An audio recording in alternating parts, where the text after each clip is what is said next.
करी तो एक कहावत पड़ी, दूध का दूध और पानी का पानी। इस देश के युवा हैं तो उनसे जानने की कोशिश कर लेते हैं कि इसका अर्थ क्या है, इससे वो क्या तात्पर्य निकालते हैं। बताइए सर। सच्चाई को न्याय दिलाना, इसका मतलब ये हुआ। सच्चाई को न्याय दिलाना। आप क्या कहना चाहती है मैडम? सर, दूध का दूध और पानी का मतलब ये है कि जो सच है वो जाहिर हो ही जाएगा। सच जो है वो जाहिर हो ही जाएगा, लेकिन ऐसा क्या है जिसे कोई जाहिर नहीं करना चाहता? ऐसा क्या है जिसको सदियों तक, दशकों तक छुपा के रखा गया? ऐसा क्या है जो डर की बात करता है? ऐसा क्या है वो जो कहता है कि सच से जो आहट हो रही है उससे कहीं तिलमिलाहट हो रही है? वो क्या है? मैं इस चर्चा की शुरुआत करता हूं और स्वामी जी इस चर्चा को पहली संवाद जो करते हैं वो आपसे करते हैं। स्वामी जी, ये तो कई लोग तो राजनीतिज्ञ हैं, उनका तो राजनीति पेशा है, वो अपना काम कर रहे हैं, लेकिन आप तो स्पिरिचुअल गुरु हैं। मैं आपसे जानना चाहता हूं, आपका क्या मानना है मां श्रृंगार गौरी जिसकी चर्चा हम कर रहे हैं, जो वाद विवाद है, क्या आपको लगता है? कोई कहता है बीजेपी के मुंह पे खून लग गया है, कोई कहता है हम एक और मस्जिद नहीं खोना चाहते। मैं समझता हूं अमीश भाई कि पहले तो बहुत बहुत धन्यवाद, शुक्रिया, आपने अपने शो में एक लंबे समय बाद बुलाया। मैं अपनी बात कहूं, मैं मात्र इतना कहना चाहता हूं कि राजनेता क्या कहते हैं उसे हटा दीजिए। आस्था हम लोगों की मायने रखती है, उस युवा की मायने रखती है जो दूर खड़ा होकर के ओम नमो पार्वती परे हर हर महादेव कहता है, उसकी मायने रखती है। आस्था मायने रखती है उस नंदी की जो ज्ञानवापी की तरफ आज भी देख रहा है।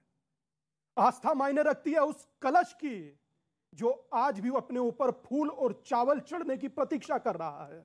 आस्था मायने रखती है हर उस मंडप की, और एक में तहखाना तहखाना कहकर उसे संबोधित करते हैं, मैं यहां क्लेरिफाई करूं, वो तहखाना नहीं है, वो गर्भगृह है, और गर्भगृह को गर्भगृह ही कहा जाता है, तहखाना नहीं कहा जाता। तहखाना आपके लिए होगा क्योंकि आपके लिए हमारी आस्था आस्था नहीं है, और अगर जो आस्था होती तो 3 साल की प्रतीक्षा होती। आपने कहा कि दूध का दूध और पानी का पानी हो जाए, निसंदेह हो जाए। मैं इतना ही कहूंगा कि बदल चुकी अब कहानी है, अब दूध का दूध और पानी का पानी है। जी, मैं रुक करता हूं आपका अनुराग भदौरिया, और आपसे 40 सेकंड में जाना चाहता हूं, बीजेपी वालों के मुंह पे खून लग गया है, कोर्ट के फैसले को आपने बीजेपी का बता दिया। देखिए, खून लगने का मतलब होता है कि भारतीय जनता पार्टी सिर्फ और सिर्फ उसको इस बात का एहसास हो गया है, अगर राजनीति को जाति धर्म में हम उलझाए रहेंगे तो असली मुद्दों से जनता का ध्यान भटका रहेगा।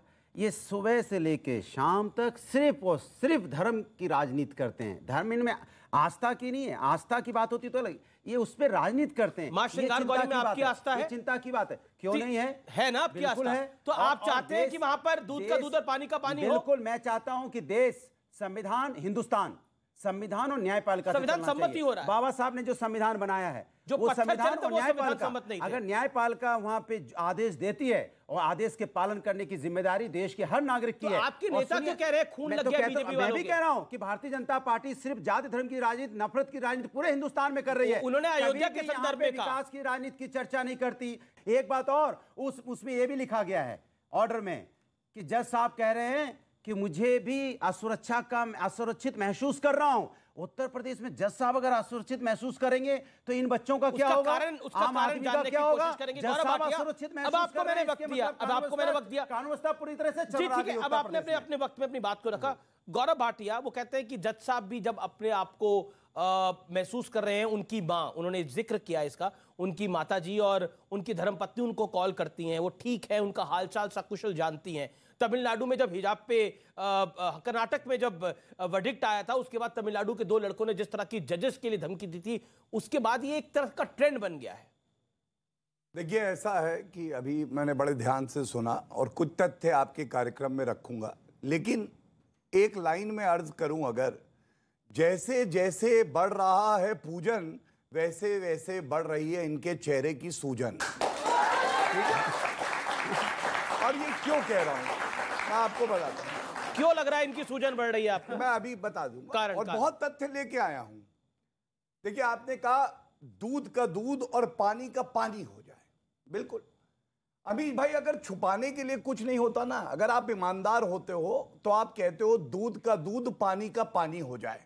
और जब दूध का दूध और पानी का पानी होता है तो जो हिंदू का विरोध करता है उसको अपनी नानी याद आती है। मैं राहुल गांधी की बात नहीं कर रहा हूं, लेकिन आती है।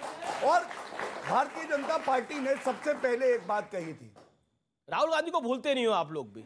देखिए, हिंदू अस्मिता की बात पे कोई चर्चा हो, तो आप देखेंगे कि राहुल गांधी के मुंह में दही जम जाएगी, अखिलेश यादव के जम जाएगी, ममता बनर्जी के जम जाएगी, अरविंद केजरीवाल के जम जाएगी।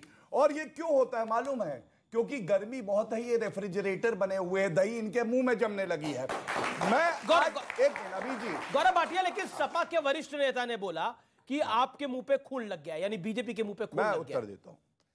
देखिए, भारतीय जनता पार्टी वो पार्टी है जो भारत माता के लिए, हमारे नागरिकों के लिए अपना खून तो दे सकती है, लेकिन रक्त रंजित किसी के हाथ हैं तो वो मुलायम सिंह यादव जी के हैं, जिन्होंने कहा था और कार सेवकों को भी अगर मरवाना पड़ता तो मैं मरवा देता। ये न्यूज लेके आया हूं। तो आज अबू आजमी से एक बात कहेंगे, अबू आजमी साहब, आपके वक्तव्य अगर निकाल दिए तो केवल नफरत और नफरत मिलेगी।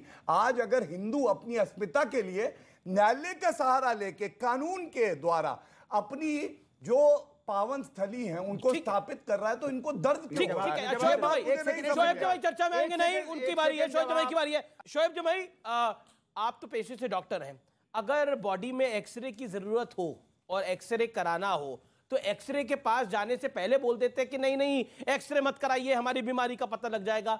सर्वे होना है तो होने दीजिए, दिक्कत क्यों है, तिलमिलाहट क्यों है? तकलीफ होगी तो निकल आएगी सामने। देखिए अमीश जी, हम सब संविधान के मानने वाले लोग, आई एम श्योर सब लोग मानते हैं, उसकी इज्जत भी करते हैं। 1991 का जो स्पेशल प्रोटेक्शन एक्ट है, रिलीजियस वर्शिप एक्ट, वो संविधान का बेसिक स्ट्रक्चर है। सीए वगैरह ये बेसिक स्ट्रक्चर नहीं था, उसको हमने अमेंड किया। लेकिन जो संविधान का बेसिक स्ट्रक्चर होता है वो चेंज नहीं होता है। ये संविधान के प्रोटोकॉल में है, ये सब जानते हैं, आप भी जानते हैं, मैं भी जानता हूँ। दूसरी बात, जब जब ऐसे मामले उठते हैं, जैसे अयोध्या का मामला उठा तो 15, 20, 25 साल चला, कोर्ट के फैसले आए। भारतीय जनता पार्टी को मालूम है कि अब ये मामला दोबारा से जब उठा है, ये उसके बावजूद भी कि सुप्रीम कोर्ट ने कह दिया कि अब यहाँ पे स्टॉप हो जाना चाहिए, उसके बावजूद भी उठा। उनको पता है 15-20 साल तक इसी पे हम राजनीति करेंगे, कोई गैस सिलेंडर पे बात नहीं कर पाएगा, कोई युवाओं के एस्पिरेशंस पे बात नहीं कर पाएगा, कोई बढ़ती महंगाई पे बात नहीं कर पाएगा, कोई जीडीपी पे बात नहीं करेगा। ये मैं इसलिए एग्जाम्पल दे रहा हूँ, हमारे पड़ोसी में देश है श्रीलंका, वहाँ के लोगों ने कहा कि तो हमारे राजा हैं, 100 रुपया क्या 500 रुपये का पेट्रोल ले ले तो कोई हर्जा नहीं होगा। आज हालत देख लीजिए श्रीलंका में। विश तो अच्छा करिए, आप श्रीलंका की तरफ देख रहे हो, श्रीलंका में आग लग रही है, मतलब कमाल है, नेगेटिविटी का कमाल है। श्रीलंका में हालात ऐसे हैं, चाइना में हालात ऐसे हैं, रशिया में ऐसे, यूक्रेन में ऐसे। हमारा भारत अभी सुदृढ़ है, मजबूत है और रहेगा मजबूत। इसलिए भारत के लिए अच्छा सोचिए, भारत के लिए श्रीलंका मत सोचिए, भारत के लिए श्रीलंका मत सोचिए। श्रीलंका की तो लंका पहले ही लग गई थी रावण के समय से, छोड़िए, आगे बढ़िए। वहां पे बौद्ध और